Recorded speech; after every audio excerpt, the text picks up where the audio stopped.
Quand une femme part, ou une femme ne veut pas de vous, ensuite après elle revient par le coup du hasard pour vous dire que tu étais l'homme de sa vie et elle s'était trompée, elle ne savait pas ce qu'elle faisait à l'époque. Vous pensez que c'est pourquoi? Je vais répéter. Une femme dit non, je ne veux pas de toi aujourd'hui. Tu n'es pas mon genre de personne. Après plusieurs années, ou après un moment consistant, elle revient finalement te dire, ah tu sais, franchement, toi et moi, il fallait que, voilà, il a fallu peut-être ce temps-là pour que je comprenne, mais nous sommes le couple parfait.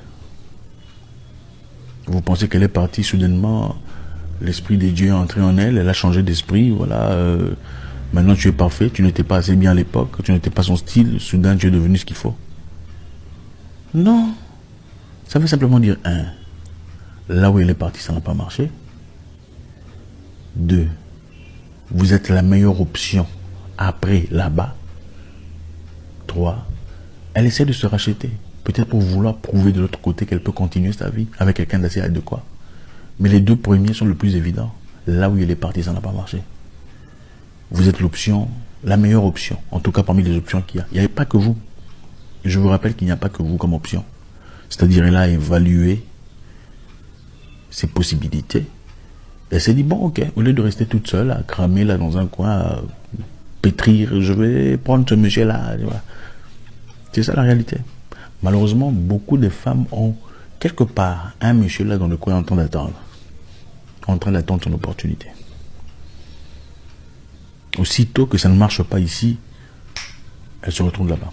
Au fait, voilà ce que beaucoup de femmes font. Beaucoup, nombreuses. Elle est avec toi parce que tu es son number one, tu es le numéro un. Mais à partir du moment où vous avez un petit problème, elle regarde dans sa friend zone. Hein, ou bien les gens qu'elles ont mis stop. Elle commence à communiquer. Salut, comment tu vas? Ça va. Je ne sais pas si vous êtes déjà arrivé.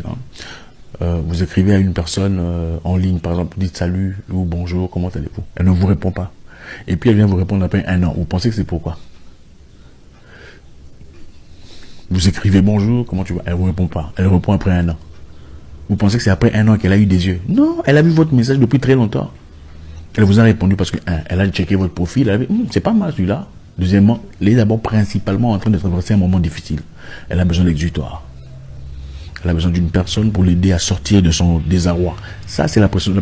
Ça, c'est la chose initiale. C'est vous. C'est de vous qu'elle va se servir pour se sortir de son histoire. Là. Et attention, à partir du moment où ça s'arrange là-bas, tu sautes. Et si là-bas, ça saute pour de bon, c'est toi qu'on va prendre. En fait, on se sert de toi. C'est ça la réalité. Deuxièmement, vous rencontrez une femme qui a des exigences. Je vais iPhone 12X, je vais Louboutin, je vais voyage à Dubaï, je vais machin à Shanghai. D'abord, il faut évaluer une chose.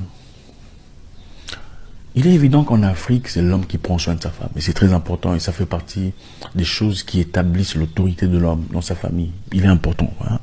Il est important, crucial de prendre l'homme. Oh, il faut prendre soin de sa femme. Ça, c'est clair. Mais vous rencontrez une personne que vous n'avez pas encore épousée. D'accord? Elle vous apporte un standard elle vous apporte un standard dans lequel elle ne nage pas de manière naturelle. C'est-à-dire, c'est à travers vous qu'elle va acquérir iPhone 12X ou voyage à Dubaï. Ce n'est pas mauvais d'aider ou de permettre à une femme de découvrir Dubaï ou d'acheter iPhone. Mais ça doit être dans certains normes. C'est-à-dire, elle ne doit pas profiter de vous pour avoir ces histoires. Elle doit être d'abord une bonne personne, digne de ces histoires. Secondo, ça ne doit pas être une exigence. Si on commence à vous exiger de telles histoires, hein, il faut commencer à réfléchir. Ne peut vous exiger un voyage à Dubaï ou à Shanghai qu'une femme a mesure de s'en offrir ou qui s'en est déjà offert dans le passé. Je répète, ne peut vous exiger un voyage à Dubaï ou à Shanghai qu'une femme qui s'en est déjà offert dans le passé ou qui est capable de s'en offrir. Parce que ça, c'est son standard. Et bien clairement, quand vous abordez cette personne, elle vous montre c'est quoi mon standard. C'est quoi son standard? Mon standard, c'est Dubaï, Shanghai, Louboutin, Gucci, Vuitton. Si tu veux de moi, il faut meet me at my standard. Il faut venir me rencontrer à mon standard. Ça, c'est tout à fait normal. Ne vous rencontrez une personne qui vient des bidonvilles là-bas. mais qui vient à travers vous. Non, j'ai besoin de iPhone 12. Si tu n'en donnes pas, c'est un problème. Elle commence à faire de l'abus émotionnel ou du blackmailing. Comment vous appelez ça en français? Blackmailing, c'est encore quoi? Du chantage. Genre, elle te parle pas correctement, genre, elle ne te donne pas le truc là, parce que tu ne lui as pas offert. Et puis voilà, elle peut te caler comme ça pendant un mois, tout ça, parce que tu n'as pas répondu. Elle ne te dira pas que c'est pour ça. Elle fera semblant que voilà, je me sens pas bien, tout ça. Mais c'était au fait en réalité pour ça. Et puis, tu vois l'histoire là que je te demandais, ça me dérange toujours. D'ailleurs, bon, il y a un monsieur tel, Mustapha, qui veut aussi m'aider à faire ça. Du blackmailing, du chantage. Il faut faire très attention. Quand une personne sérieuse, une femme sérieuse vient dans votre vie, vos problèmes deviennent naturellement ses problèmes. Elle est là pour établir un nouveau standard avec vous. Il faut avoir de la classe. En tout cas, c'est bien de voir une femme qui a de la classe. Mais ça doit être soit une femme capable de s'offrir cette classe, ou deuxièmement, une femme digne de recevoir cette classe. Digne, c'est-à-dire à travers son comportement, son caractère, ses habitudes, sa tenue. C'est-à-dire, elle montre que je suis une fille tellement bien, que je mérite toutes ces choses-là. C'est clair, pour lui offrir.